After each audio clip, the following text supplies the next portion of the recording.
All right, hello everyone, and welcome to the actual Session 5 of Star Trek Euthenia.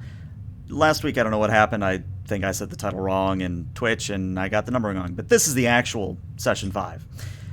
If you're just joining us for the first time, hello and welcome. We are a Star Trek Adventures actual play set in the year 2418, 2419, and we're on a ship far reaches of the Delta/Beta quadrants. So, fun times there. In terms of announcements, the only thing I have to announce is that if you didn't know already, I am doing a 12-hour birthday stream on October 25th, next Monday, and I'm running a Klingon one-shot featuring Mr.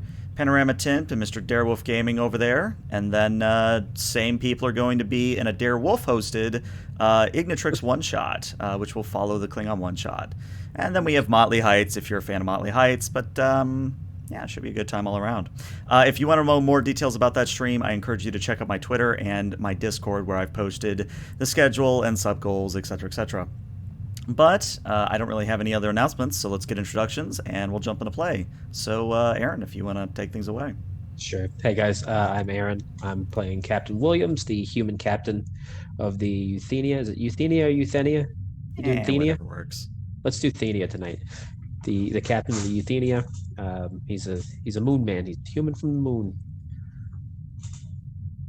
I'm Watney. I am playing Commander Stetko, the half-human, half-betazoid empath who serves as the executive officer to Captain Williams. Hi, everybody. My name is Darewolf, Darewolf Gaming 88 on Twitter and Twitch. I only do that for you, Aaron. Really, it's the only reason. But I'm playing Commander Saras. I am the chief science officer and vacation, a cat person. So let's have fun. And I'm Dag. I play Euthenia's resident Edosian chief medical officer.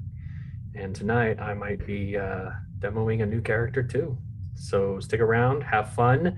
And if you want to talk about it, hit ELH up at ELH Mark 1 on Twitter. Ooh, still counts. I guess I guess that still counts as the bingo square, sure. Shake up the bingo. All right, well, with that said, I believe, Watney, I believe Stetko has the opening logs, so take it away. All right. First officer's log, stardate 97202.6. The Euthenia detected a repeating signal emanating from deep space on radio wavelengths. After investigating, we found a 200-plus-year-old probe containing a slew of information about a species known as the Demyth. Our science team found many similarities to the old Voyager probe from Earth, and given those similarities, we were able to uncover enough information to discern a basic understanding of where the Demyth's homeworld is located. We are currently on the way, and the captain has called a senior staff meeting to discuss further. End log. Nice. We may start with one momentum for that opening log. So where we start is actually in that roundtable meeting aboard the Euthenia. And William, Stetko, Razib, Rash, Russ, you're all there. And what's sort of interesting about this roundtable is that you're already mid-discussion. So you've gotten the pleasantries out of the way. You're actually in the meat of the meeting at this point. But on one of the holo screens, what you're seeing is an image of the Demyth, or basically what you've been able to extrapolate from the probe. And the easiest way I can describe them is they're essentially moth people. They're insectoid in nature, but they're still bipedal, and they still sort of have humanoid characteristics in that they have like 2 arms, 2 legs, things of that nature. But that's kind of where the similarities end. They definitely have an insectoid head. They have actual wings. They have a thorax that comes out from behind at the base of their spine. And they're sort of like gold and black and white all mixed together. But that's where you guys are going to start today, and let's take it from there. So the probe indicated that the Demyth did share their home system with a species known as the ESO. No more details other than that. Oh wait, it looks like there is a hint here that the Demyth may have viewed them as a lesser species. Somehow, similar to how Romulans used to look at Remans. So could we potentially be looking at a servitor race situation with these ESO, or is there any evidence that they have their own separate polity within the system?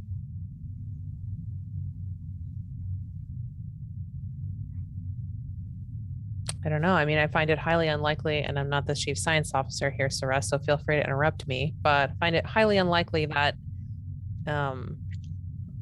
If he jitters any species harder, he's would- going to break the table. two species would. Anyway, Commander, I am sorry to interrupt. I've been waiting for you to stop talking, although what you were saying was quite interesting. With that being said, I have done some more research based on the information we have gathered, and it would appear that it was a servient race to an overlord sort of race. However, these dates seem to be, perhaps the information is over 200 or so years old, so it could be somewhat out of date, which means that the two races could have reached a quite, perhaps, maybe some sort of equilibrium, although one race could have exterminated the other race. This is a fascinating opportunity to explore the advancement of a culture.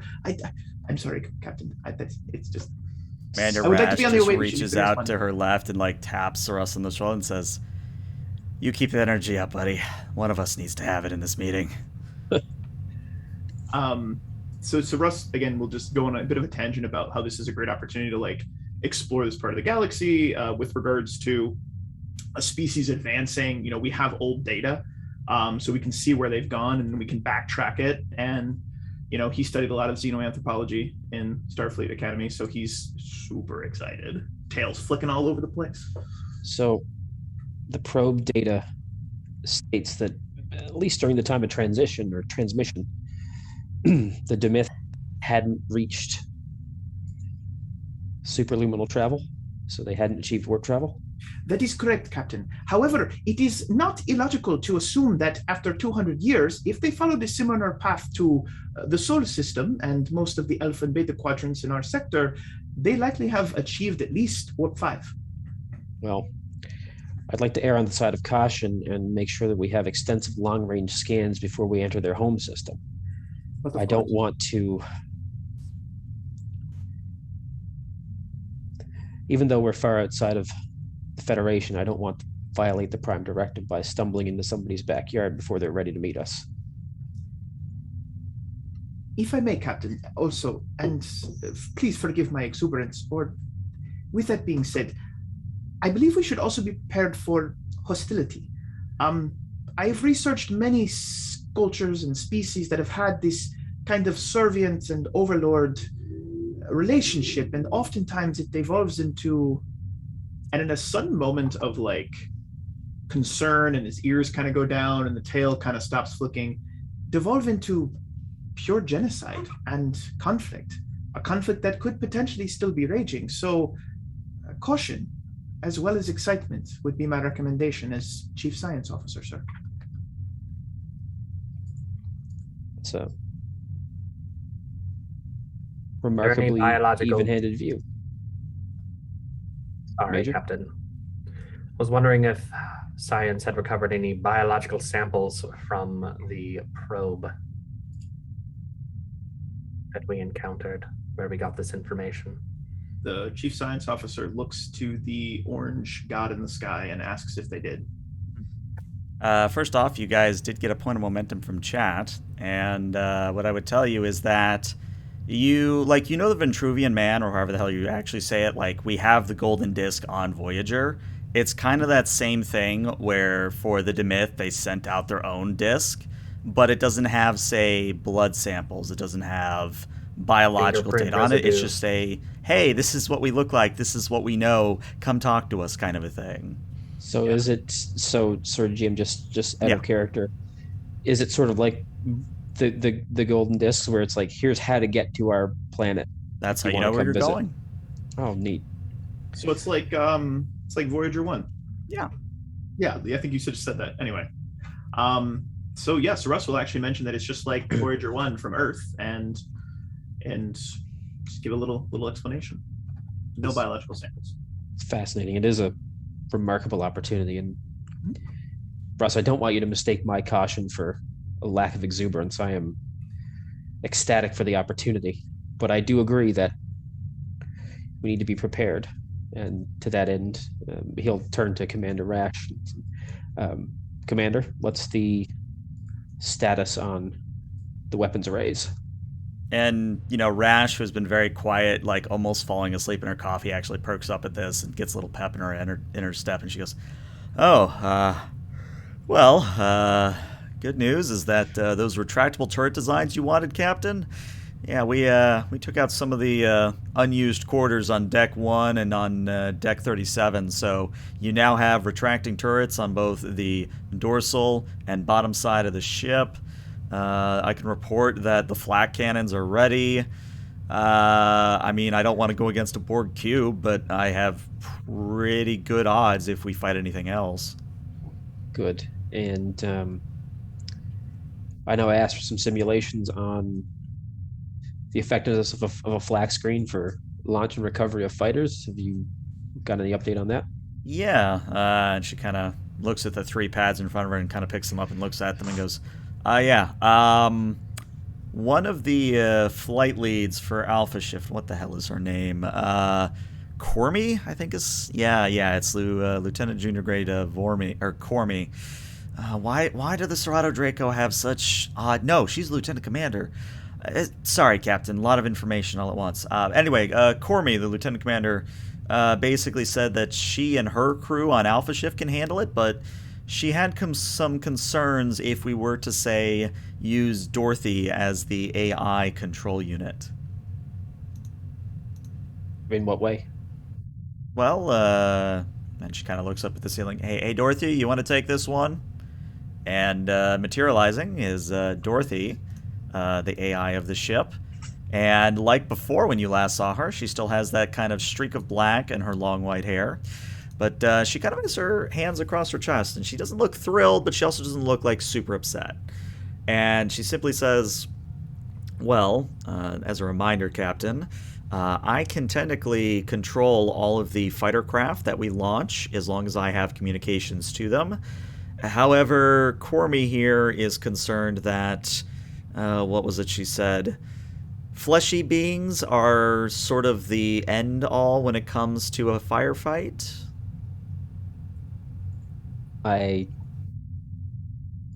Did she actually say that? Did she use those words? I more or less pulled them from our previous conversation, yes. Right. I think, well, technically she said that. What she meant was perhaps folks with a little more experience may have a keener instinct in the moment. But all the same, I'd like you to ride along with our fighters when they're out. If one of our people is incapacitated in the cockpit, I want you to be able to bring them back. That I can do. Very easy for me to do. And who knows? You might learn something. True. Always a chance to learn something new, but there was one other thing, Captain, that while I'm here I wanted to bring up. And thank you for inviting me, Rash. And Rash just sort of raises her coffee mug at Dorothy. And Dorothy actually looks to Stetko and Razib. Am I to understand that you all are holding talent night now every other Tuesday?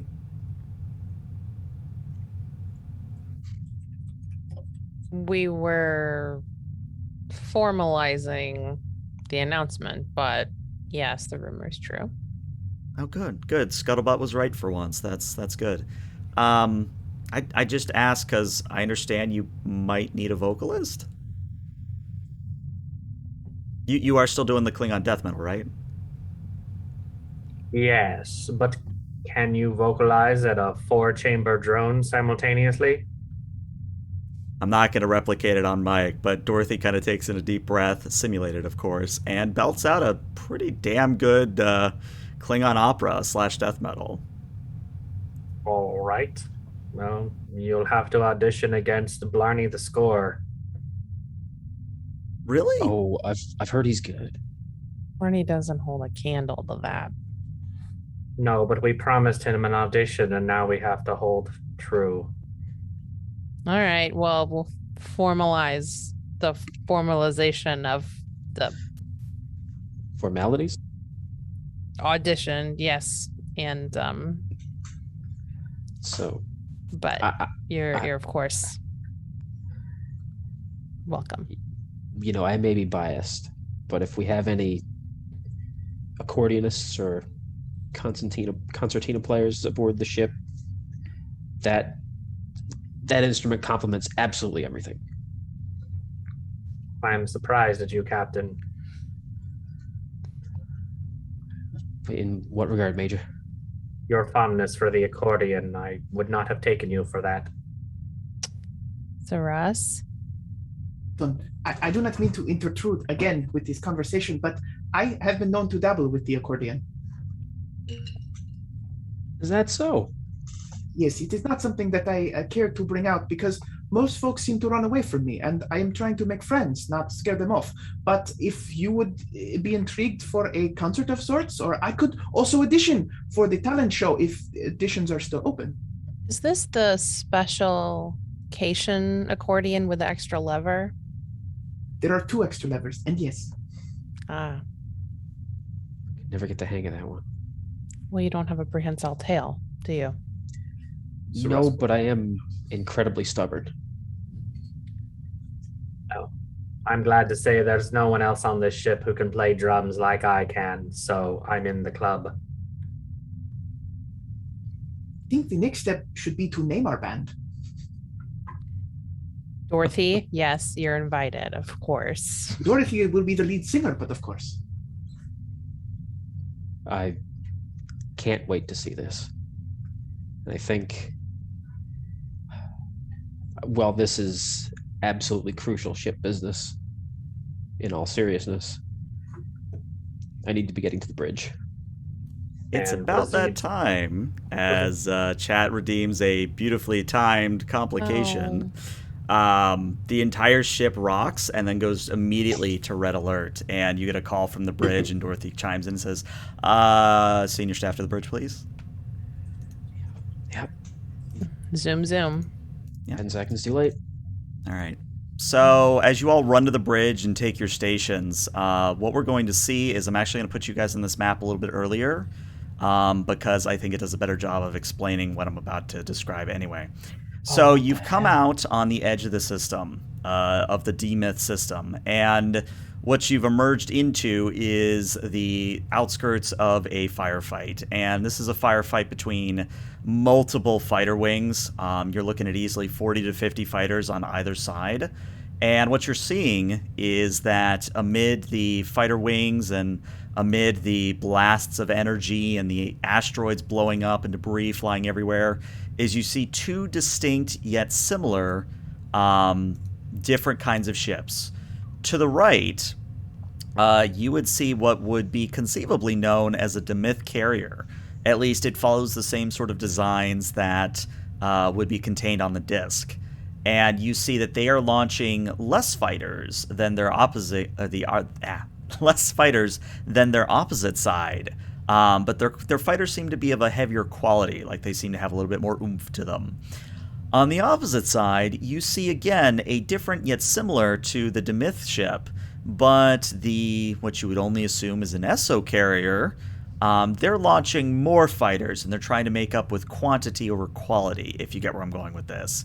But they are quite literally slugging it out, and the reason that the Euthenia has stopped and come to red alert is because a stray photon torpedo from one of these fighter skirmishes actually detonated in its path and immediately triggered red alert. Shields up. Yep, shields are already up. Red alert is flashing. Prep the fighter wings for immediate launch, and I want those 2 carriers hailed. Good. All right, so very important role. I'm going to have the players do it, so you guys can decide who does it. Okay. But I would say this is going to be a control and command, assisted by the ship's communications and command. The difficulty on this will be a 3, and for reasons that are not quite apparent quite yet, I'm going to make the complication range actually its maximum to 16 to 20. Okay. I'll take this one. Take this one. All right. You see control and command? Control and command, you got it. Okay. And is this to hail the ships? This is indeed. So would my focus Starship communication systems Most definitely will. apply here? All right. And yeah, someone could get the Euthenia. Again, it is communications and command for the ship. I think while we were preparing to hail, I think Stetko would kind of like pull the captain to the side or just address him quite directly and say, one thing we forgot to mention in that meeting. The probe mentioned something of a mysterious ancient species involved in the situation known as the Vergeron. Mentioned something about the war in heaven. I'm not sure if we'll find use for that, but might be good context to have. Thank you, Commander. If it comes in handy, I think we keep that one in our back pocket for now. Of course. All right, that's already 4 successes. Let's so just I'm, see. yeah, I spent a point of momentum on that one too. Yeah. So you're at 1 currently, so you would get 1 back. So I think you're at 2 overall, actually. But yeah, let's make sure the ship doesn't complicate, and you're good to go. Who's doing the ship? I think you just volunteered. Okay, and what am I rolling again? Controlling or communications and command.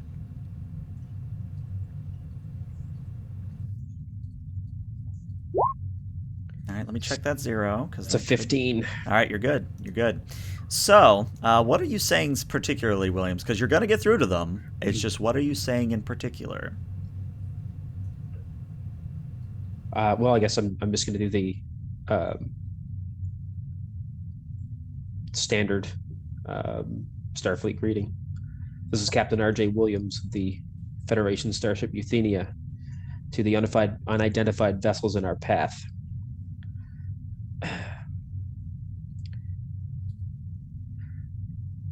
A stray shot from one of your fighter wings has detonated in our projected course. We intend no harm to you, but we will defend ourselves. Please respond. So there is a pause, and you do have to look to Dorothy, and Dorothy does confirm that the signal went out and they're receiving. But after a moment, you get a reply, except it's not from the Demyth, or what we're calling the Demyth because it's easier to think of right versus left. You don't get a reply from the right, but you do get what could be considered a reply from the left, supposedly the SO. And if you remember Murlocs from World of Warcraft, you basically get a back, and Dorothy just looks at you and goes, "Don't look at me. The Universal Translator has no clue what to make of that." Would Stetko be picking anything up? I'm actually going to say no. You're not picking up anything right now other than what's on the ship. Okay. Captain, I'm going to go prep sickbay for any fighter casualties or Lepidopteran, as our Demyth seem to resemble the most. Very good, Major. And that is when you get a reply from the Demyth. So if you kind of look here on the map, you see that fighter wing off to the 11, 10 o'clock position. They actually bank, and they fire a warning shot across your bow with their energy weapons. So a lance of energy just kind of goes right across your bow. Is the channel still open? Channel is still open. Do we know these vessels are Demyth, or can we reasonably assume based on their design that they are? I would say based on what I've told you, you can reasonably assume what they are, because otherwise, you'd be playing mystery games all night, and that I don't think is fun. So, Yeah. So we've sort of cataloged all their signatures and have like distributed Yeah. what we know. Okay. And I think with that warning shot, the captain will sort of take on maybe a harsher tone. Demyth fighter wing, cease fire immediately. We will take any further aggression, direct or otherwise, as evidence of hostile intent and respond in kind. I think I'm going to spend 2 threat to make the complication that Dorothy grimaces and says, "They've closed comms, sir." I mean, the SO are still talking to us, but again, Universal Translator does not know what to make of their language. Russ, can you give us a hand with that translation? Captain, I will do my best, but I also would like to offer a bit of advice. Perhaps this is simply not our fight, and that shot was merely just a statement to stay out of it. I don't think we should put ourselves in any unnecessary danger. We received a broadcast from a probe that led us directly here. That is true, but again, we have no idea why they are fighting, and I think we should perhaps back off. That is just my suggestion, Captain. But I will work on the translation. And could I make a check to try and start translating that? Yeah, go ahead and give me a control and a science. Actually, you know what? Let's make this an extended task, because I think this is quite literally what we are pretty much wanting an extended task, because this is a timed-based thing. So, again, it's been a while since we've done an extended task, so I'll walk everybody through it. So, you are going to be working against a work track of 14. There will be a magnitude of 4. There will be a point of resistance on this, and the difficulty will also start at a 4. Now, as a reminder, every attempt you make in an extended task, you have to declare before the roll is made whether or not you are spending momentum or a threat to decrease the interval of time. And what the interval of time means in this instance is basically 1 round of full combat. So if you want it to be happening really quickly, you got to be giving momentum or threat to do, that sort of miracle working, as it were. But you're going to be doing a control and a science. The Euthenia will assist you with a communications and a science. And again, the difficulty starts at a 4. I would like to give you 3 threat to do this really fast. Okay, so just so you know, you can't, stack. It's only 1 momentum or 1 threat for the halved interval. Oh, but what if I could stack? No, I'm done. That's fine. I'll just give you the 1 threat. That's fine. No. Okay. And then just control and... Science. Mm-hmm. Science. Okay. I'm going to go ahead and give you a threat, and then spend these 2 momentum to roll 4 dice. Alrighty. And I'm gonna call upon anthropology. Would definitely apply. I got a little bit of linguistics in there, yeah. And I'm gonna see if I can translate this. And let's see how I go. Oof. Yeah, you're gonna need a crit from the ship. And again, the ship is rolling communications and science. Whoever has the ship. Yikes. Don't you have cautious science though, or am I thinking of someone else? Actually, I do, and I can because I did spend momentum, so I'll reroll one of those. What's the ship rolling? Communications and science. Science. All right, you got an assist from ship. See if I can get some momentum back. I already got it. All right, there's your 4. All right, now that's going to be good because Sarush, you're beginning to get a breakthrough. You are beginning to understand the gurgling and the phonetics involved in such. It's very guttural language. But if you could roll me 7 challenge dice, please, to represent your work done on this. I will. Oh, wow, Nice. That's beautiful. That honestly is one of the best rolls I've ever seen on an extended task.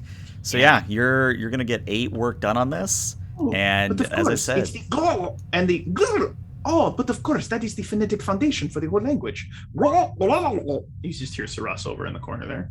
Right. Now, what I would say though, that's going to be Sarus's action for the entire round. But let's break this down so that everybody knows, the common rules here. So a call was made to launch fighters. So at this point, if you want to imagine, both bays on either side of Euthenia are launching out 30-plus fighters out into the darkness of space. They're all arranging themselves into wings, sort of into flying V formations, and in general are getting ready to defend, attack, whatever the commanders see fit. But again, we need to go over some rules because this is not quite Starship Combat, but it also is. So I'm going to go over some rules. If you get lost, just shout. And if something doesn't seem right, mid-session, or, if we get into this and we find out these rules aren't working, we can sort of gloss over them. But I did want to give us a little bit of try because carrier ops are fun. So what I'm going to do is I'm going to put each of you in charge of a stalker ring of fighters. So if you look at the bottom of the map, there are 5 stalker wings, and each and every one of them is going to be represented by a stalker class rules macro, which you should find in the macros window if you remember where that is. And if not, I can point it out to you. But I'll roll for an example here so you can see what's going on. So, for example, they would be rolling just to see, if they get an attack roll, what their damage is, things of that nature. But the attack roll doesn't just have to be an attack. It can be moving in a certain way. It can be taking evasive maneuvers. It can be an attack pattern. Basically, anything a normal starship can do, the fighters can do, just on a smaller scale. And don't feel super constrained by what the rules say that you can do with certain tasks. Just sort of describe what you want your fighter wing to be doing, and I'll make it work with the rules. But what's important here is if you look at the bars above each stalker wing, you should see a blue bar and an orange bar. And if not, let me know, because that means I have to change permissions. But the blue bar represents how many fighter craft in that wing are currently functional. So if you run out of blue bar, your fighter wing is disabled. It is no longer operable. The orange bar is the quote-unquote health of your fighter wing, and every 2 points of damage you take knocks out one of your fighter craft. So everybody on the same page so far? Okay.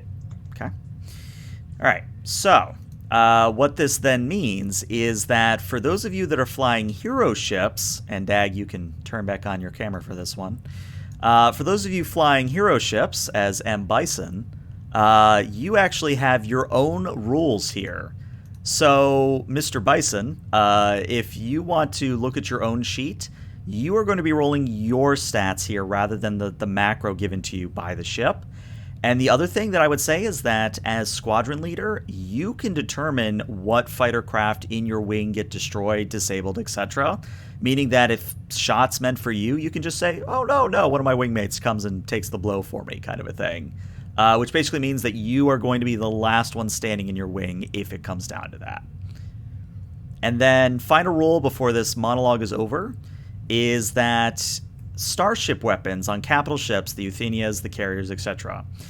I've already highlighted in the radius around each ship, I've highlighted your effective flak range, but any attempts to, say, shoot something at medium, long range, etc. with a capital weapon that isn't a flak turret, you're actually at a very high difficulty to hit these little fighter craft. So, in a way, you are playing a classical carrier in this instance. And yeah, that's really all I have to say at this point. Any questions before we pick fighter wings? So anyway, I started blasting. All right. So let's have each of you take a fighter wing. We'll leave one fighter wing behind to guard the ship, but I'll mark via color. So anyone want Stalker Wing 4? I'll take it. We'll take it. All right. I'm going to give you red, so you're red dot. Okay. Who wants Stalker Wing 3? I'll take it. All right. Our intrepid Master Chief Petty Officer. I'm going to make you blue. Stalker Wing 1. Who wants Stalker Wing 1? I'll take it as number 1. All right, there you go. I'm going to give you green dot. Am I number 1 yet? Am I number 1? I mean, You technically. I mean, you've always been. Okay. There you go. And then you want wing 2 or 5 there, Wolf? Numero 5. 5, please. I was going to say, I don't quite remember my German. All right, so with that in mind, I am going to pop out a very large turn window onto the screen. Don't worry about it. This is just my way of keeping track of who's gone. But we're going to go in classical initiative order where it's going to go player, enemy, player, enemy, player, enemy. So Sarush just went, which means it's going to be the enemy's turn. And I think up first is going to be Demyth Fighter Wing 1. I think Fighter Wing 1 is going to move forward, and they're going to unleash fire on one of the SO fighting wings. Oh boy. So as you all are launching the fighters and getting everything out, we see the almost triangle-shaped Demyth fighters come flying out, and again, there's only about 4 of them in a wing, but they unleash literal hell upon the multitude of fighter wings that look almost like a tapered back F-14, almost like if any of you are fans of Macross, almost like a Macross fighter. But they get torn apart. The Macross fighters absolutely get torn apart, and they nearly sever the number of fighter craft in the SO fighter wing by half because of how much damage they just did. But the good news, at least in terms of the SO, is that they have Fighter Wing 1. So Fighter Wing 1 is going to come swooping down, unleash fire, and is actually going to miss. So again, you just see these swarm craft trying to get rid of the Demyth, and it's just not working in their favor. But yeah, it is now the player's turn again. So which of you would like to act? So GM, Yes. I don't see a fighter macro in my list of macros. Let me check. Hold on. Oh, yeah. Do you see it now? I have it. Excellent. Thank you. And what I would say is that you guys can spend momentum like you would on your own rolls. Just be aware that you have to declare it before you push the shiny button. Got it. And one rule I forgot to mention real quick. Every fighter has to move at least one hexagon on their turn. You can move more, but you have to move at least one.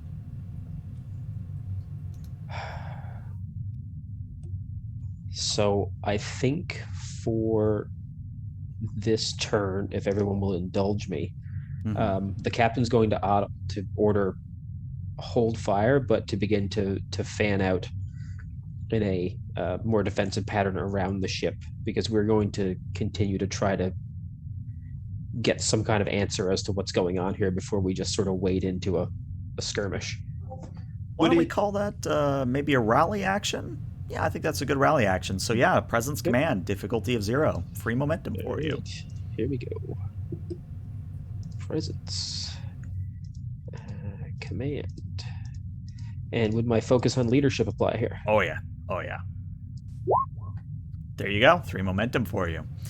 And then, yeah, go ahead and move your fighter at least the 1 square you wanted them to move. All right. All right. So, I'm just going to roll a challenge dice here on the side to see what each faction does. All right, 2 zeros means interesting things. So, the Demyth Fighter Wing 3 off to your 10 o'clock, the one that was sort of firing across your bow, they're actually going to move to intercept Stalker Wing 4, but they're not going to open up fire just yet. You would understand that they are establishing target lock, but they have not opened fire is the key thing here. So that's the Demyth, and then I think the SO are going to almost be hot on the trail of the Demyth, but they're not quite in range of the Demyth fighters at this point, which means it comes back to the players. What would you guys like to do?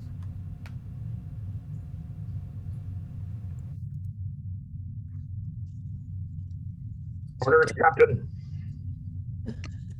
Captain, I am no tactician. I am merely a scientist, but perhaps it would be more wise to pull the fighters in closer to the Euthenia, so that we do not seem as threatening.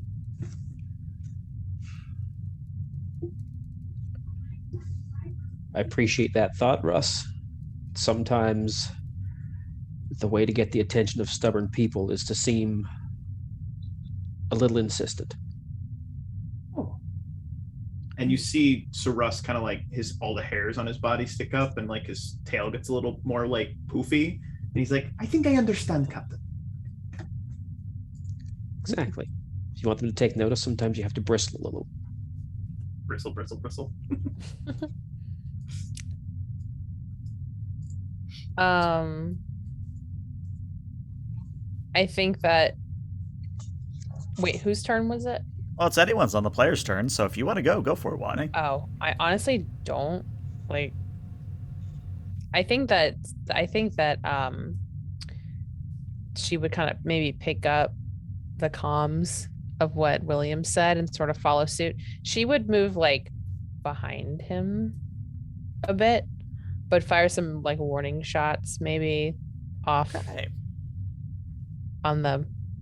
Now, key distinction, side? are you going to be firing the fighter's beams or the fighter's torpedoes? Because there is a difference here.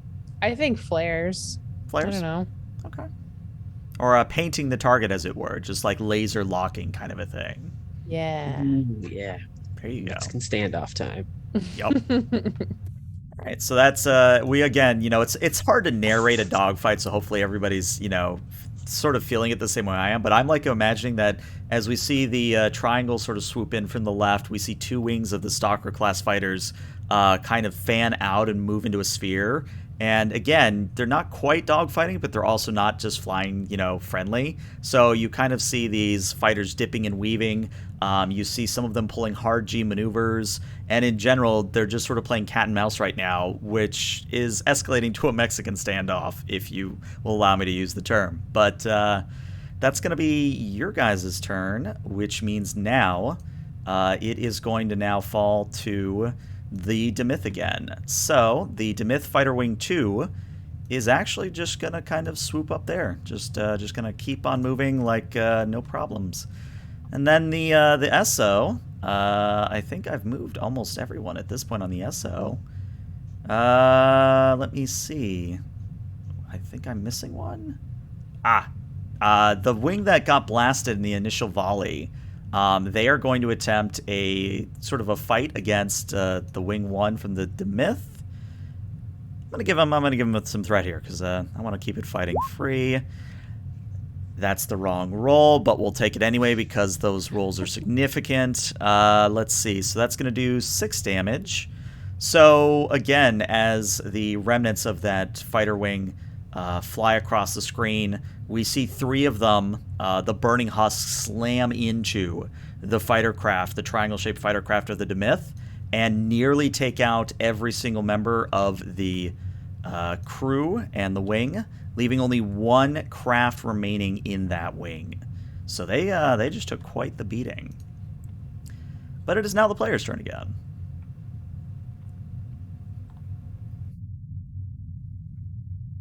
Did we ever get a translation, by the way?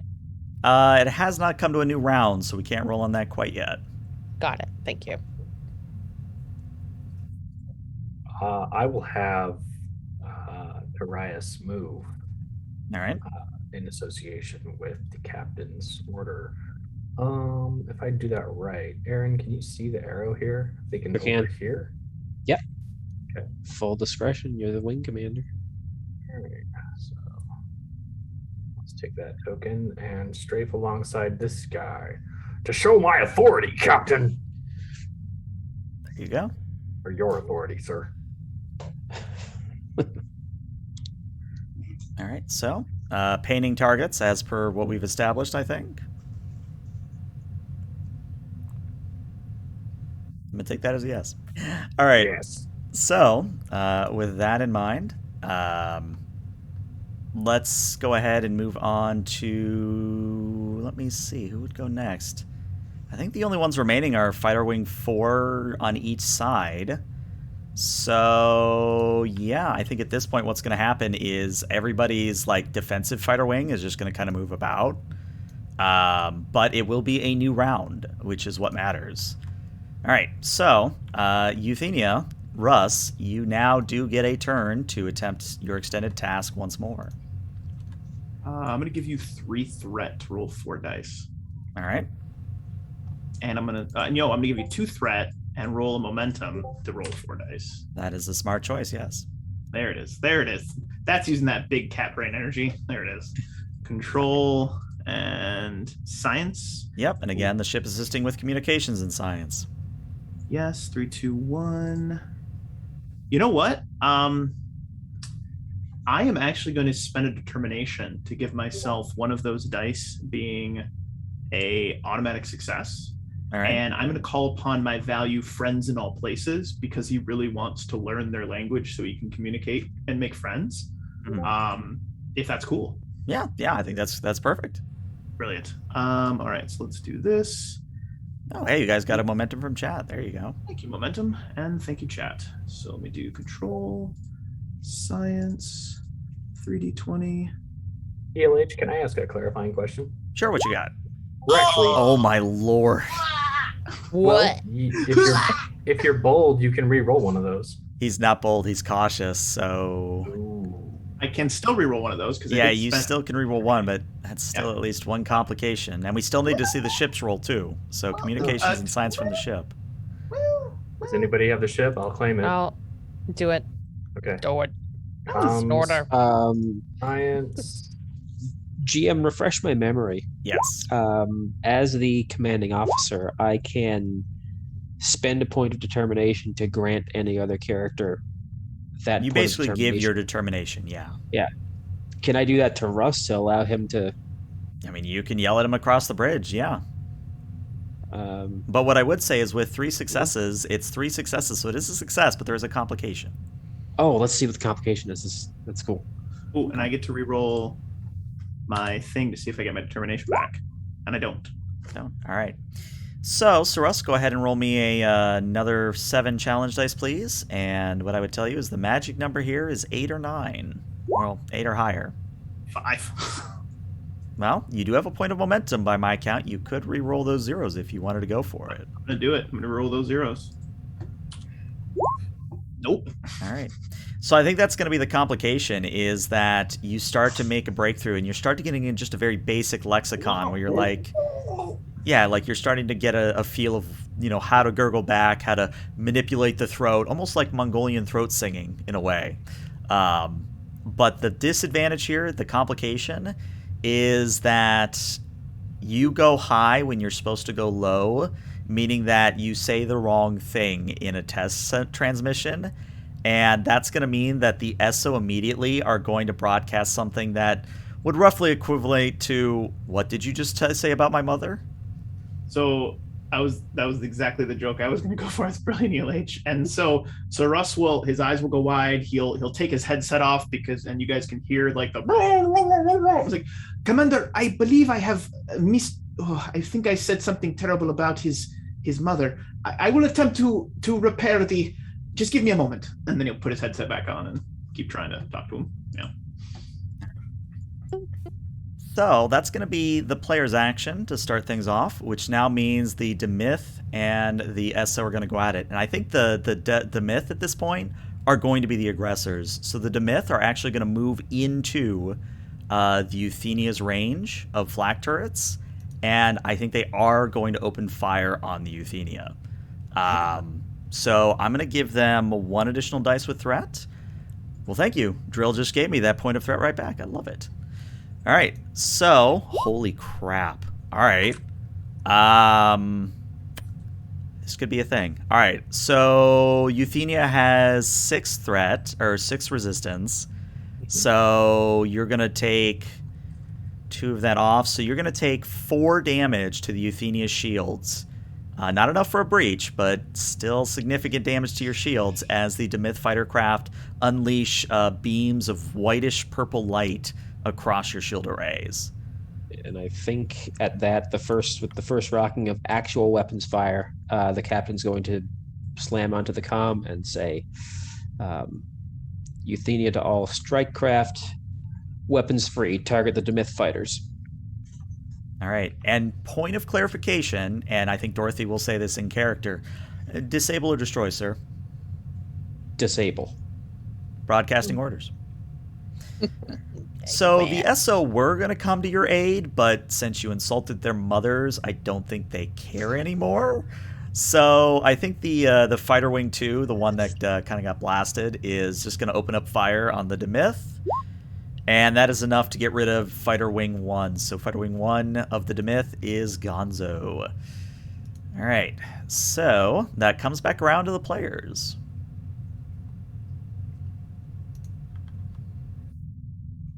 Dag, go. You do it this time.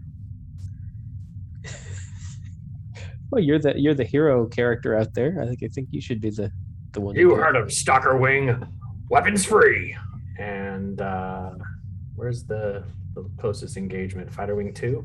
Fighter Wing 2. Mm-hmm. I will move here. Well, no, that's the SO. If you want the Demyth is right here, to your right on the map. Well, What's your character's name, Zach? Tarius Daj. Daj. Okay. He would get Kaj. a chirp. Kaj? Kaj. Okay. Sorry. Kaj. Can someone spell this? I'm not understanding. K? QAJJ. Kaj. Got it. There you go. Thank you. Help. Like I said, I'm not. Okay. So he would get a chirp on his console from the bridge. Stecco to Kaj. Gotcha. Disable. Disable 10-4. And I'll move over here, sort of defensively. If any flak heads over to the captain's wing, I'll intercept it. But I'm moving there to draw them away out of the perimeter of Euthenia's range there, and then so it'll be firing to disable, but also to draw away. Got it. Go ahead, and do you want to spend any momentum on this before you push the button? It's an activation, sir. This is an activation, so you could add a focus or a talent or a value. Are there any tactically based talents that are bold? I don't want to answer that because there's so many different talents I could tell you that would be good to take here, and it's just like I don't want to have time metagame for it. this. We'll do it later. Yeah, I'll spend a point of momentum for an extra dice. Okay. And again, you're the hero character, so we get to roll on your stats. Go ahead and give me, if you're doing it yourself, give me a daring security. If you're ordering your wingmates to do it, give me a presence command. I'll do the daring security, and we'll go dogfighting. That'll work. Difficulty of 2. 3 dice. Focus. Go. Oof. I was to say, if you really want, you could go ahead and give me, you could take cautious or, I think since you spent momentum, you could take cautious security if you wanted to. That would let you re-roll, but otherwise I think you're just going to miss. Yeah, I'll take that, and we'll re-roll one of those. Yep, you can re-roll the 1. Also, Lovecraft, I see you in chat. I see you. We love our court martials in this crew. We love our court martials. All right, there you go. So go ahead and roll me. No. Go ahead and hit the macro for the Stalker class so that it rolls the damage, but we're just going to ignore what the top rolls say here. All right, so piercing 2. I think what that's going to mean is you take out and disable 3 of the 4 that are in the wing currently. Take that. And yeah. So I think Dorothy is going to report that to the captain. Says, Captain, Kaj is doing good work out there, is what I would tell you. Thank you, Dorothy. Now, of course, the Demyth are not thrilled with any of this, but curiously, remember that fighter wing way off to the galactic north that just sort of puttering around?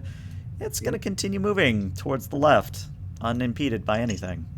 Oh, great. Meanwhile, they've got a flat screen. They've got a fighter wing there for cover. Yeah, I'm sure it's fine. Meanwhile, the ESO are actually going to begin advancing on the Demyth carrier, so they're going to move up to there, which comes back around to the players. This area is ripe for regime change.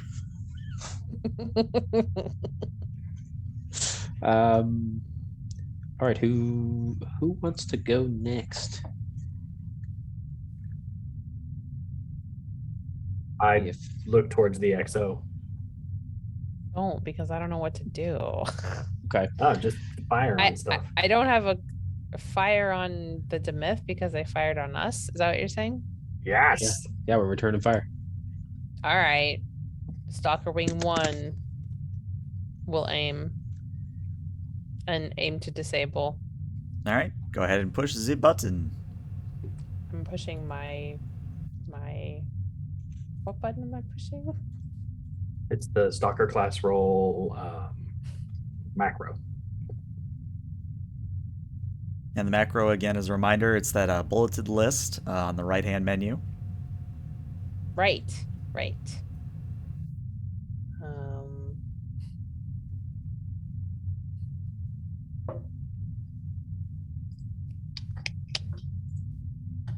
Ooh. Okay. Are you seeing it, or you need more? No. Oh, the bulleted list. I was on a different thing. Sorry. Yeah, say the bulleted list is the one you want. I dropped a guide in chat. Oh, in bar. Now I have it. There you go. Did I do it? Okay, cool. Yeah, that did. So Yes. I think that's going to happen is that's only one success. So go ahead and move your Stalker Wing where you want it to move, because again, it does have to move at least one square. But I think your pseudo wing that you're commanding kind of flies in, unleashes a torrent of beams, and all the Tetrion beams just miss this remaining fighter wing, or the remaining fighter in this wing. All right. Okay. So we go back to the Demyth here, and the SO are going to, again, advance because they can. And then I think the Demyth, I think they're going to risk meeting the SO head-on, so they're just going to fly up to there. And they are going to unleash, I'm going to spend some threat here, going to unleash what I'm hoping is hell. Yes, they do, and they do a grand total of that much damage, wiping out, again, almost half of the fighter craft in general. And we come back to the players.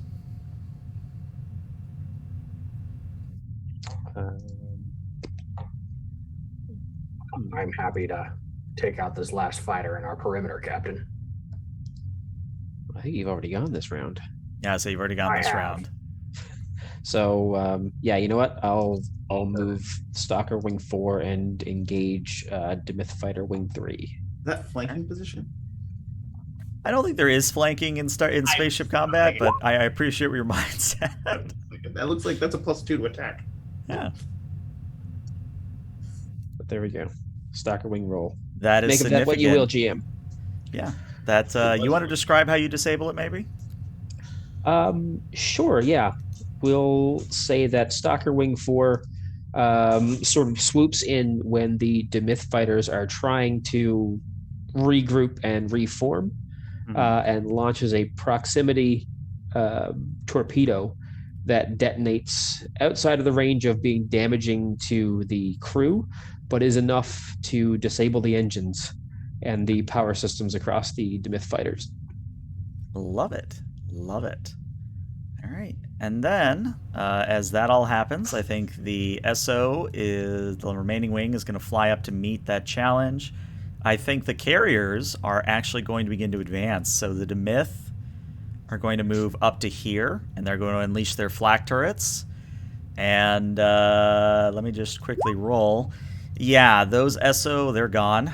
They are taken out quite brutally by the flak turrets, so they're gone. And then the SO carrier is going to be moving a little bit closer to the asteroid field that's sort of screening it from most things.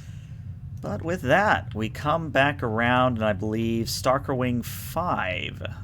You are the last one to go, I think, if I didn't mess up my turn orders. Stalker Wing 5 will simply move up and get into a defensive position using these asteroids as cover. Noted. All right. Excellent. And prepare an action to attack if they get close enough. I'm done. I'll Star Trek Adventures. My bad. No, you're fine. I like the prepared adventures. So now we come to the end of the round, which means for us, you can make a very important roll here that's going to determine whether or not you get through to the SO. Funny story. I forgot I took a talent, Disarming Nature, which makes the difficulty when gaining trust, which I think translating and speaking. It would, yeah. So the difficulty would go down by 1, which would be great. So then your difficulty for this next roll is only a 1. That's great news. And if possible, GM, I'd like to assist him with my command discipline using my advisor talent. Yep. And basically what I'm going to tell him is transmit our linguistic database to the ESO, and maybe we can approach this from both ends. That is brilliant. But of course, Captain, that is, why didn't I think of that? And he will transmit that. He'll make his, another complication. But I have I can spend momentum. Cautious. No, I did spend momentum to roll 3, so I can re-roll that. Re-roll that, yeah. Plus, you get a free re-roll from me as well for the advisor. So also, I'm going to go ahead and roll my. Yeah, I'll say presence command from the captain. Presence command. And then if the ship can again give me a communications and science. Yes, turn that around. There you go. Back. There we go. That's 5. Love it. So that's going to get you 4 momentum back. And let's see if someone can get, again, communications and science. I've got it.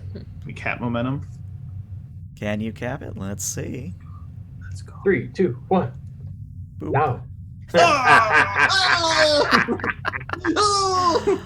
Nice. Complication, my favorite thing. Nice. All right, so the good news is that you are going to get finally through the SO, and everybody on the bridge can now understand them. And because somebody did it in chat, I have to do it. You don't get a visual, but you do get a less groggly voice that says, "Ba weep gradna weep ninny bog." And Dorothy leans in and says, "That's the traditional greeting." Traditional greeting. So, I think this would be interesting if you're okay with it, ELH. That, like, you know how you mentioned the highs and the lows? Mm-hmm. The secret to their language is a monotone. Like, that's like a neutral, like, kind of greeting, and like highs and lows generally reflect like heightened emotions. Mm-hmm. So Russ was like trying to go high, then he's trying to go low, and he didn't. Then he finally realized he's like, oh, I just have to be neutral, and so he's going to give a neutral. And I think the response you get back is, "It is good that we understand each other now. Can you assist us getting rid of the bomber wing coming in to us?" I will translate that for the captain. Live. I think we can all understand that now that the universal that the UT is working. Yep. But yeah, Russ, tell them we can, and ask them if they can transmit to us the Demyth's linguistic database. Russ asks that. so I think the complication is going to be right as you ask that, the Demyth carrier is going to then begin broadcasting a jamming signal over the entire field, and that's going to be the complication, is that for the next round, maybe 2 rounds, you can't communicate with anything on the field, meaning that the fighter wings are on their own, they cannot call home, you can't talk to the carrier, everybody is sort of flying in the dark here. Captain, they are transmitting some sort of blocking signal. I should be able to override it, but I will need time. Understood. So that's going to mean Demyth are going to go up next, and I think the bomber wings, since we now have identified that as the biggest threat, is going to actually do a hard burn, and are going to swoop past the fighter wing without firing on them. And then the SO, of course, are going to turn right around and attempt to settle and figure out that bomber wing's problem before it is a problem. Actually is not going to work because of that hard burn. So they just unleash Torrent of Fire. It misses completely, and it comes back around to you all. I have a crazy suggestion. Mm-hmm. Micro warp right next to the Demyth fighter, and we take it out. What I would tell you is you would have to give me a difficulty 3 roll to pull it off. Actually, because there's an asteroid field, I'd say difficulty 4 to pull it off. Going hard. But yeah, I mean, if you want to try for it, you would have to spend the momentum before you push the macro. So, yeah, it would be a difficulty 4 here on the macro. So wait, Wolf, are you saying like take the Euthenia? And the Euthenia. Like, let's get the the Euthenia. Let's get the 2 characters next, like the carriers next to each other, and then we got a combined front. I mean, I think we're going with the SO, so let's go all in.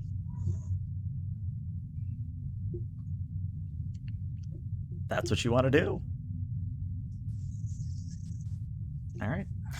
So, all I would say for the Euthenia, just go ahead and spend... Well, I guess there's an asteroid field between you and them. Someone roll me 2d20. 13 or lower is good. 3 or lower is a crit. Okay, so that's 0 successes. What are we rolling? This would be your control in a con in this instance. So I just, because we don't have a red shirt at the helm right now, so that 13 was your red shirt. So I think that what's that's gonna mean is the Euthenia can't, because it can't even assist because there were no successes rolled. So I think the helm officer is just gonna shout back and says, "Sir, I don't know what it was, but that last shot before the fighter wing went down, it destabilized our impulse field. No micro warp jumping for the next couple minutes, sir." It's fine, Ensign. We'll make do. So unfortunately, that is going to be the player's action for this turn. So we're going to go back to the Demyth carrier.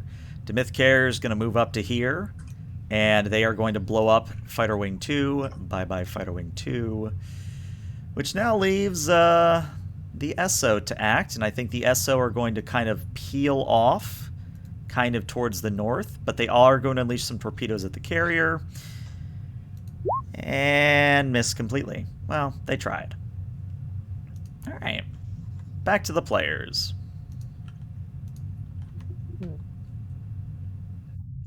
And I think at this, the captain's going to turn to Commander Stetko and say, well, Commander, if you got any suggestions, I'd love to hear them.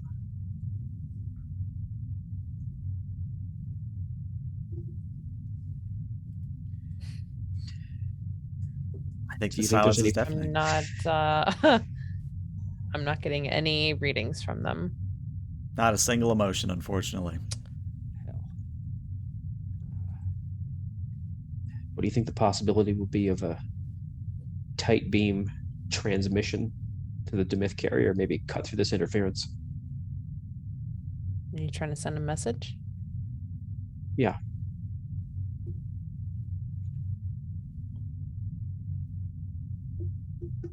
It's worth a shot. Okay. Well, GM, I think, with your permission, we'd like to try that. Sure. Go ahead and this is going to be a control and engineering. Okay. And the ship will assist you with a communications and engineering. Difficulty of 4. Difficulty 4. Okay. So I did state that Sir Russ was working on cutting through the transmissions. Could I also assist? You tell me how. Like, what are you specifically working on that would work So here? there's a lot of like beam crossfire, like this interference along with their jamming signal. Sir Russ is working on a tight beam that can not cut through the jamming signal, but use it as like a feedback loop to where we can actually use their jamming signal to send them a message through it. So basically, like using the jamming signal as an amplifier. I'll allow it. And you can also assist with your control engineering. Cool. Okay. I would say sensor use. Yeah, probably. Yeah, I'll give Power it to you. system, sensor use, like. I'll give you sensor use on this one. I appreciate you. So I'm gonna do 2 things on this. Oh my God, so good. I got you. I got you. So all right.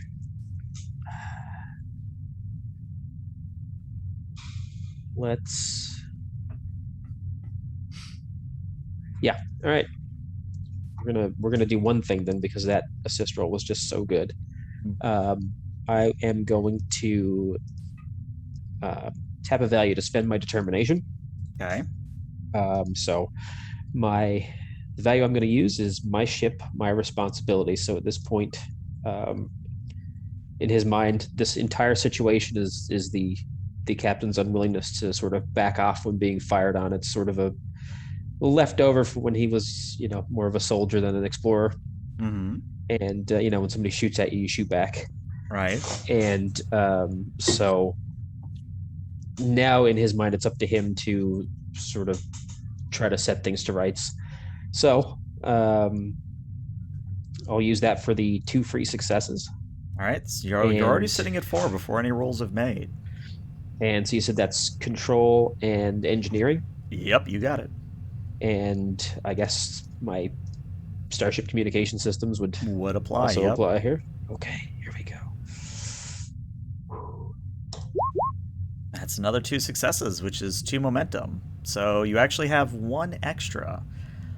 So what I would tell you is, with your 1 floating, you could ask additional questions, but I would also remind you that if you spend 2 momentum, you can create an advantage, which is the same as a luck spend in Fallout, basically. So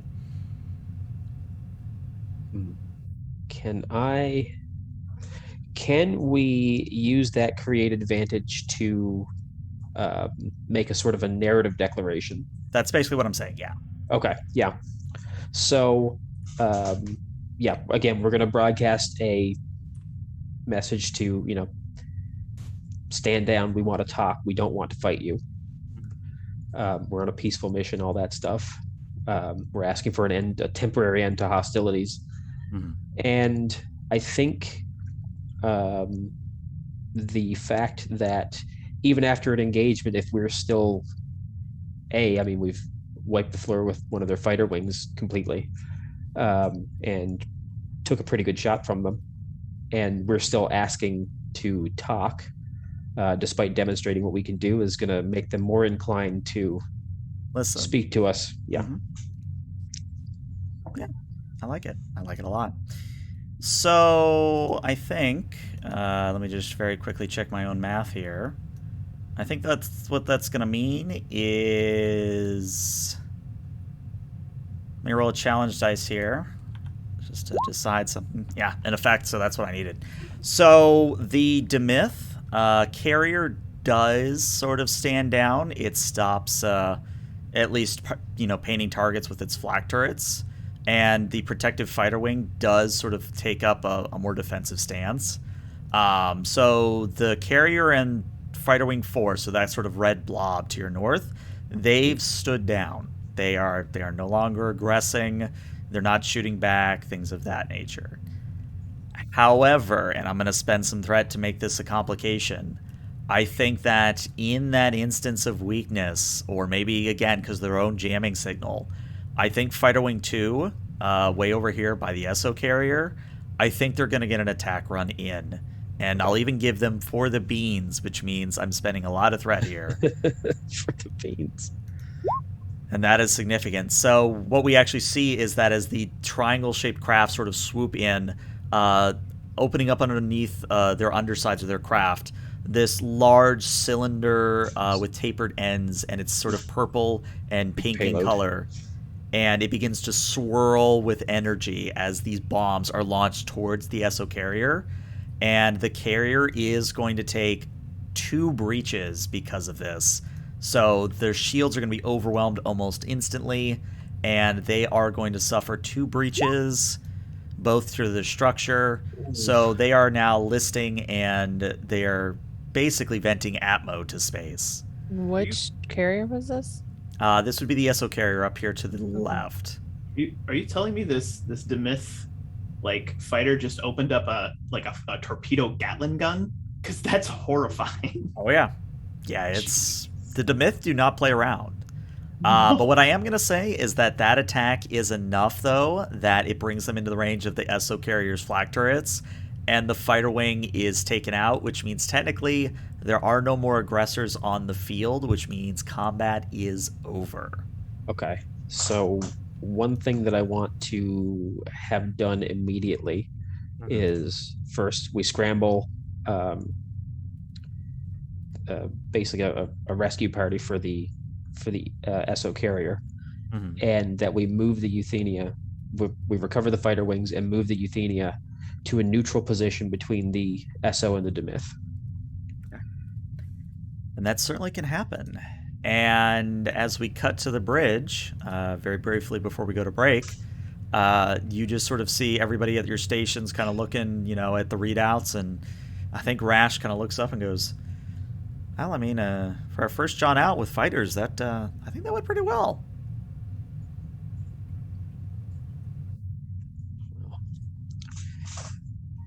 Day's not over yet. True. Sorry, Cirrus, maybe I'm stealing your momentum here, but looks like the SO definitely want to come aboard. Should I direct them to a transporter room? That is not my decision to make. Transporter room 3, please. Aye, sir. And then my only question is, who's going to meet them in transporter room 3?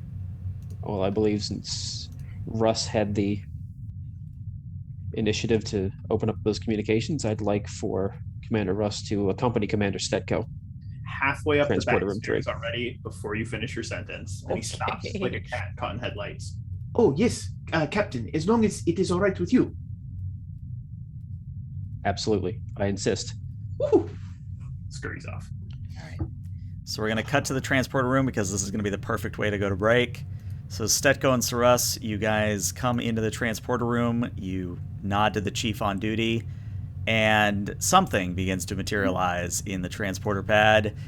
Probably not what you were expecting, though, because what materializes is, for lack of a better term, a giant gelatinous cube with a smiley face. And as you're thinking, what the hell? That's where we're going to go to break. So we'll be back in about 5 to 10 minutes. Stick around.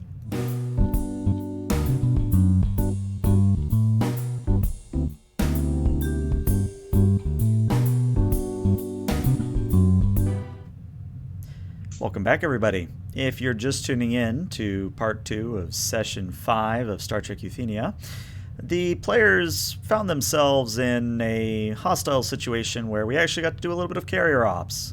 So if you're interested in seeing how we handle that in combat, go ahead and check out the first part. But long story short, they were able to find a Star Trek ceasefire solution, which is thematically appropriate. However, where we last left off, one of the one of the alien creatures that they had come to meet in the system, has materialized in a pad, and instead of it being a biped or triped or really anything that, you know, you would expect from an alien in the Star Trek universe, it's literally a green gelatinous cube with a smiley face on it. And that's where we'll resume as Stetko and Russ just look at the gelatinous cube and go... Razib's gonna love this. So Russ will crouch low and broaden his shoulders and make himself look more cube-like, his tail coming back and forming a perfect angle at the top two, and he will give the standard SO greeting of I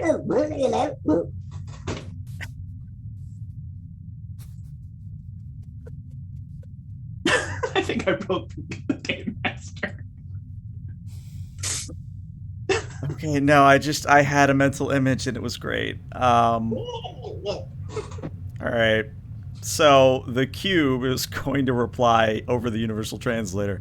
Ba weep grana weep nitty bong. Hello, my name is Squick, and I'm glad to be here.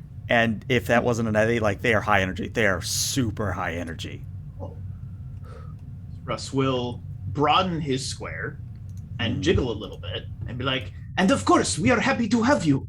Welcome to the Starship Euthenia. My name is Saras, the Chief Science Officer. This is my commander.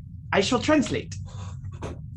Oh, that is really good of you. Thank you so much. I really, really appreciate it. You said your name was Stetko, right? And you were Russ. Well, that is tremendously great. I really, really am glad to be here.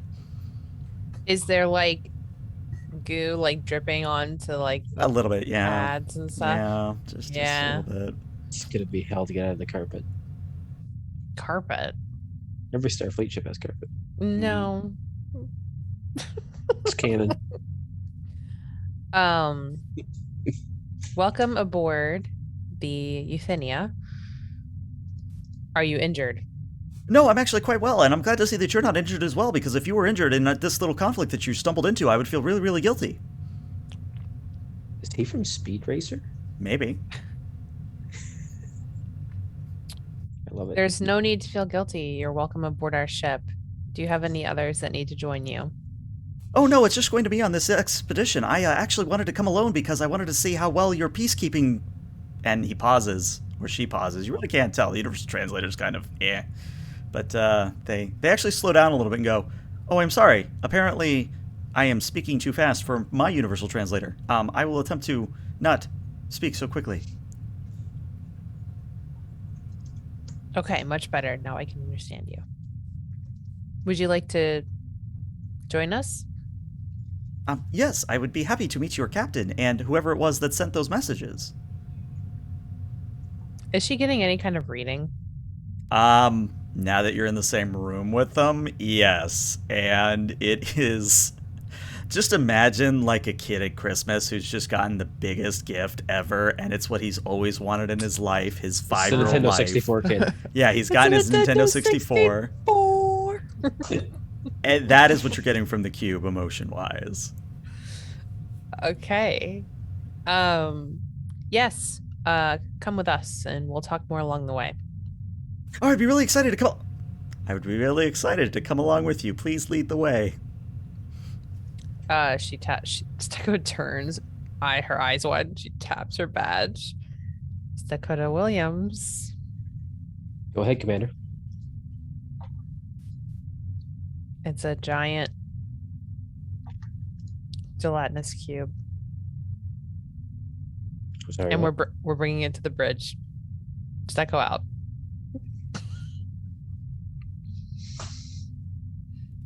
I want to know what Williams is thinking in this moment. Just what is on his mind?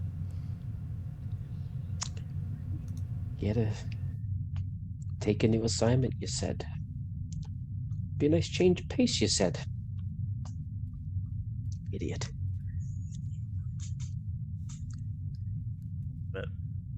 All right, so just so we're on the same page, you are bringing them to the bridge, not a conference room, just straight to the bridge, yeah? Oh yeah, let's go to like what's Gotta the be a best conference room place? to the transporter, right? Like Yeah, I conference mean, room. you can easily find a conference room. Yeah, we'll just go to the nearest conference room and get everybody in there. So Russ would like to ask Squirk if his greeting had the proper pronunciation, because he's really excited to learn their language more fluently. And I think, again, Squick is doing their best to, when they're talking to Stetko, they try to do it in, a lower speed voice because, they notice Stetko's kind of... I think it's fair for me to say Stetko's, like, happy to see them, but she's like, you need to slow down because I literally cannot process this that quickly kind of a thing. She's, like, trying to be helpful, invisible hand, keeping this entire exchange, like cultural exchange, on the path of let's get everyone to the room, while like Russ and Squick are like kind of nerding out about meeting each other, and so she's kind of like that little hand that's just like keeping everybody. Yeah. So it's gonna be one of those things where we'll just get a snippet of that as you guys walk in, and Kaj and Williams, you're already there. Kaj, I think you're there mostly for flavor, but because I want to hear more of M. Bison. But as the door opens and Saras, Stetko, and Squick step in, we hear the snippet of, "Oh, that is actually very fascinating. I did not know that cats could have a religion. What do you worship? Do you worship sky gods? Do you worship big balls of yarn in the sky? What is it you worship?" It is a fascinating question. Actually, we no longer worship anything. We simply seek to expand our knowledge and understanding of the universe. That is a very enlightened thing to do, because we used to worship the myth, and that was a very bad thing because we almost got taken advantage of. And oh, hello, new people. Hello, my name is Squick. I'm Captain Williams. Squick, please have a seat. And it sort of just jiggles and says, "I'm sorry, I don't understand what you mean by seat. Do you mean these strange contraptions upon which you are... Oh, I see. You were supposed to sit on... Oh, I understand the sit concept, yeah. Yes." And I think Squick literally just sort of goes up to a chair and just absorbs it into itself. That's wonderful. Is there any kind of dissolving going on, or Just gooey chair. just gooey chair? Okay. But of course. Okay. Captain, Commander? this is Squick, Hello. Yes. Thank you. the SO. Squick, first, it's wonderful to meet you. Our primary mission is to seek out new life, so we're delighted to meet you. I'm But delighted to meet you as well, perhaps- because, as I said, the Demyth are very, very bad, and we are always looking for new faces around here that can help us. And he pauses. Sorry, I will speak slower. It is nice, because the Demyth have enslaved us in the past, so it is nice to meet someone who is not as warmongery. Are you sure I'm in the right meeting, Captain? I'm sure, Chief. And I think Squick actually, like, just pivots a little bit so that smiley face on the front of the cube just looks at the Master Chief. And there's just a moment of silence where you're just looking at each other. And then Squick vibrates a little. And in a little, not quite as high-pitched, not quite as high energy, but still not, comprehensible level, he goes, "Oh, you must be one of the fighter pilots that took out one of those Demyth fighter wings. That is very well flying from what I'm told. That is good work, yes." Thanks. Squick, the Federation, where we come from, is made up of hundreds of species and races, and we all have our own past and our own history as we grew to be able to be a part of the Federation. So we certainly do have our flaws, but all of us have aligned to the virtue that of basically do no harm. So you don't have to worry about that from anyone on this ship. Oh, I see. So it is almost like you have a good vibe. That is good, because we ESO are all about the vibe. And he vibrates a little bit. Dorothy, where's Dorothy? Dorothy is like in the corner of the room trying really hard not to burst out laughing. Okay. Stecco kind of like nods her over, like to have a seat if she wants to. No, I'm fine where I am, Commander. It's okay. I'm here. Okay. Squick, maybe you can tell us a little about your conflict with the Demyth. Well, where would you like me to begin? I can start at many different places. Well, perhaps an abridged history of your two species coexistence. Oh, well, very simple. So we come from a system that you are now currently in. There are 2 habitable planets, well, at least habitable to us ESO. There is a Class Y demon planet from which we hail, and there is a Class M planet from which the Demyth hail. And we were almost a symbiotic species in the beginning. However, the Demyth, and they pause again, and they gurgle, and it doesn't quite translate, and they say, I believe you may know of something called the War in Heaven, correct?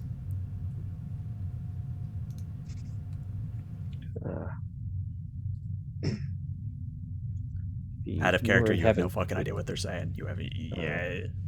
There was reference to such a conflict on a probe that we encountered, a species known as the Vergeron.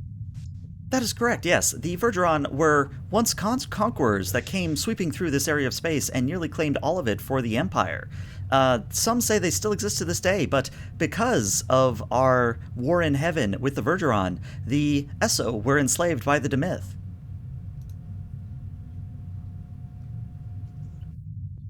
To put it plainly, the Vergeron did not have a good vibe, and the Demyth did not have a good vibe. And a very like knowing, understanding nod from Saras, like, oh, of course that makes sense. And that conflict has continued since you gained your independence. How did you free yourselves from the Demyth? Were they technologically superior to you? Oh no, the ESO have always been technologically superior in some aspects, but the Demyth do have their advantages, as I'm sure the Master Chief here can attest to. Chief?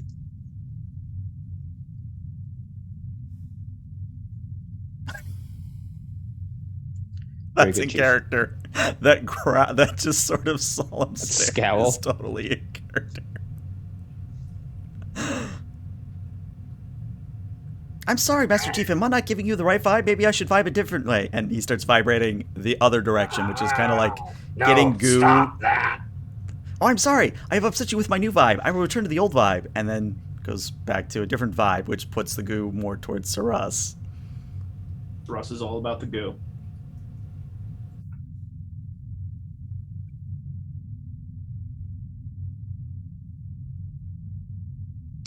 So,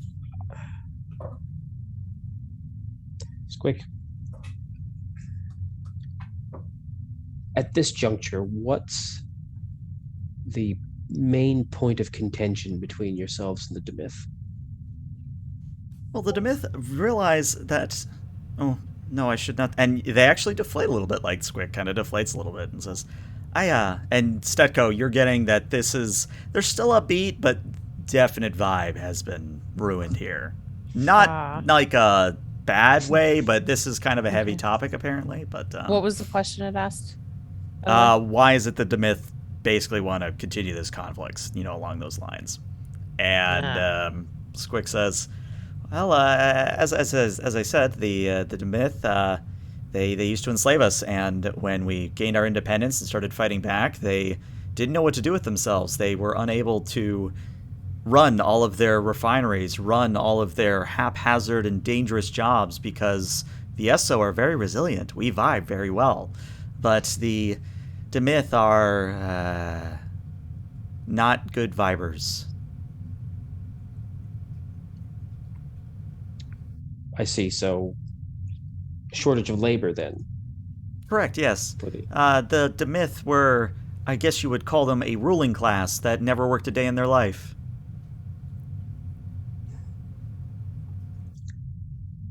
I see. However, I am very excited to meet people such as yourselves, because I believe with you in the area, you will be able to bring a new era of peace and perhaps a way to get the Demyth to stop attacking us so readily. Well, we can certainly help as we can. I wouldn't view us as saviors or anything like that. In fact, we are very displaced ourselves. Well, I'd be happy to hear you, though apparently your light construct over there has a question. And maybe everybody turns to look at Dorothy at this point, and Dorothy, again, doing her best to bite back a giggle, says, Captain, if it's all right, I want to enact Protocol 13. I want to make sure that Squick is, scanned properly, and we get a good biological reading on them to make sure that, everything's good. And out of character, when she says 13, she's basically saying, if you need a moment, I can pull him out of the room so you guys can talk. Yes, Dorothy. Protocol 13, I think, would be prudent at this juncture. The Very well. major would Mr. be- Squick, or Mrs. Squick, or I guess just Squick, if you would follow me, please. Oh, I'd be happy to follow a light contract. I've never seen one like you before. And just squirrel as they both leave the room.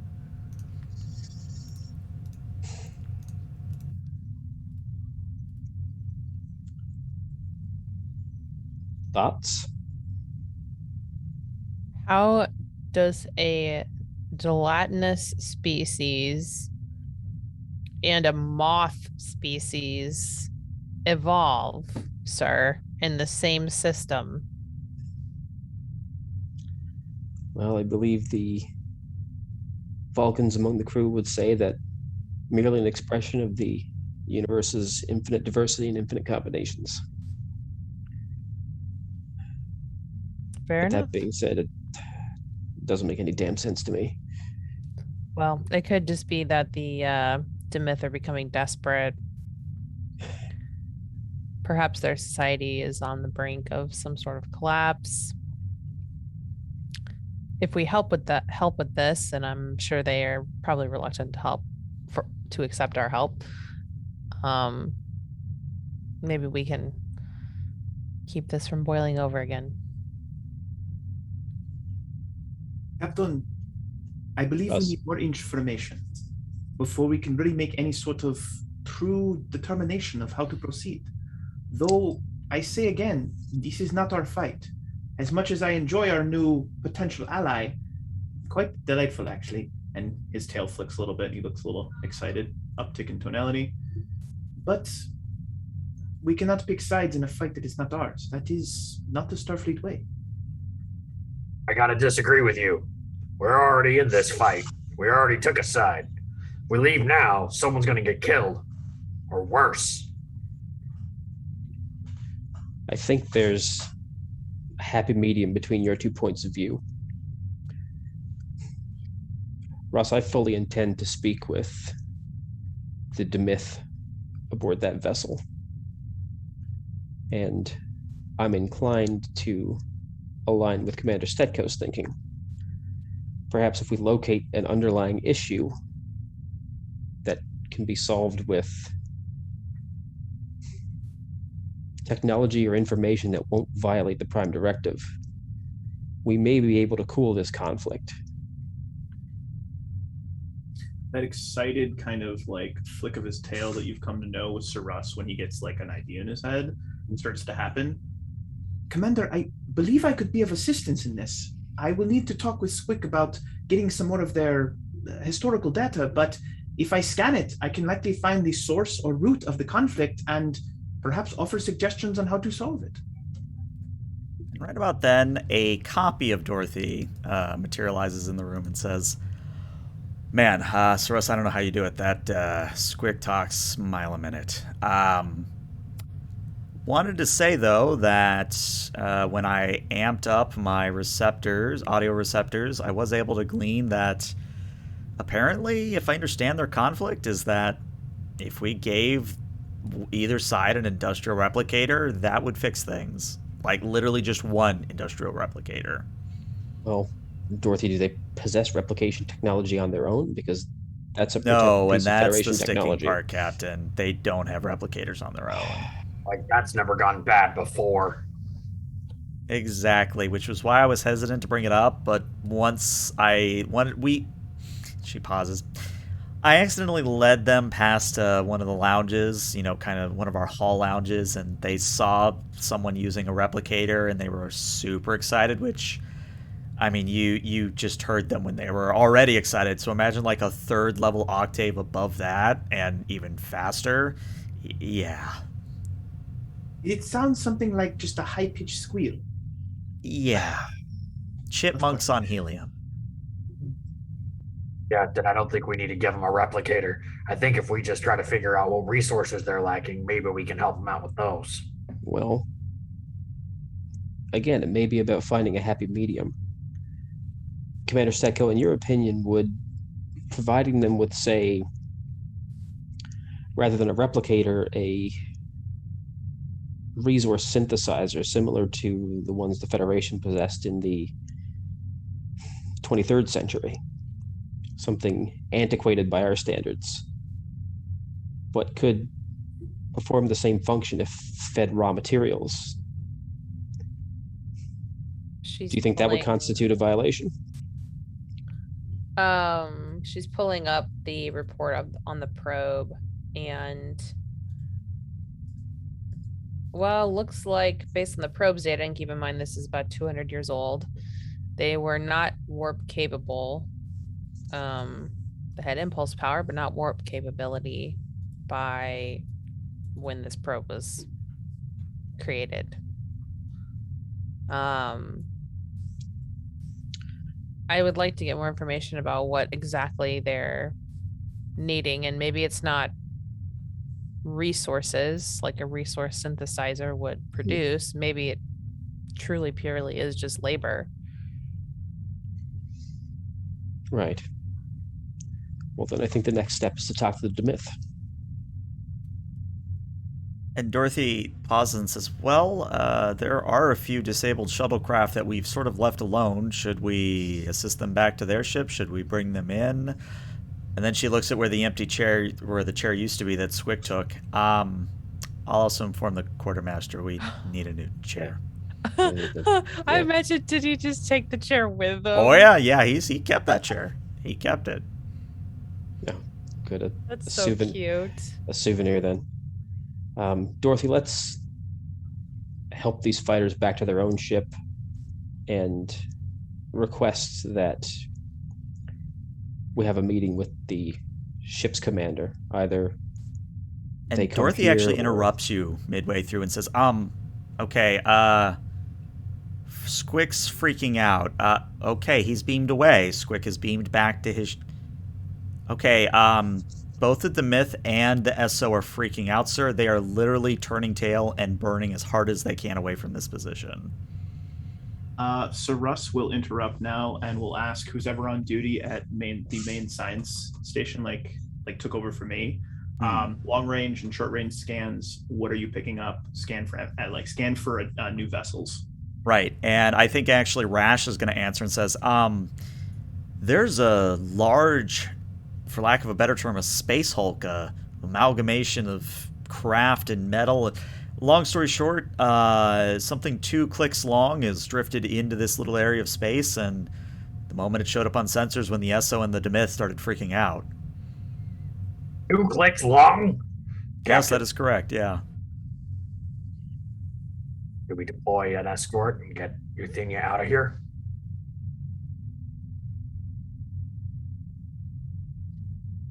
set a pursuit course for the Esso and Demyth ships. I assume, Dorothy, that they're heading further in system. Yeah, they seem to be going back to their respective planets. Though there is a slight rub in this plan, sir. She snaps her fingers, and playing over the comms is almost like an old Morse code signal, and it's just like an SOS. But it's an alien SOS, but the Universal Translator actually knows how to handle this, so you're getting an SOS from the thing, the Space Hulk that just drifted in system. Oh, boy. Well, it's a distress call. We're duty-bound to answer them. Those new guys just cut and run. We want to answer a distress call, sir. We don't have a choice, Chief. Understood. But the same token, have your fighters prepped and ready to go. We want them hard launched at a moment's notice. Yes, sir. And I think at that, he's going to turn to Russ and say, Commander Russ, I want you back at your station. I want a detailed breakdown of that ship ASAP. And finally, he'll turn to Commander Stetko and say, Commander, are you sensing anything? The answer is yes. You are detecting a single life form. Very faint, but a single life form on the Space Hulk. Great. How long did he say it was? 2 kilometers. 2 clicks, so 2 km. Oh.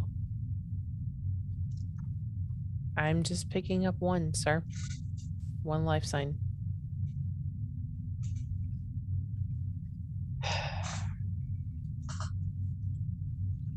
Well, one or many, doesn't matter. We've got to help them. All right. You all know what we had to do. Let's get it done. Dismissed. As everybody filters out and runs to their stations, I think that is where we're going to call that part 1, and part 2 will be next week. But yeah, what do you guys think? Very interesting. I like getting into the politics of the quadrant. It's great. Yeah. Also, we got to show off our fighters. That's true. Only Yeah. took the captain a month to visit the freaking deck. Stetko came down. Or Stetko at least came down, but yeah, I don't I think. want to cramp your. I didn't want to Oh, cramp we're your fine style. with Stetko. She knows how to party. This is true. We're gonna have to find ways to bring back this character because I love him already. I love him. Yes, indeed. He's great.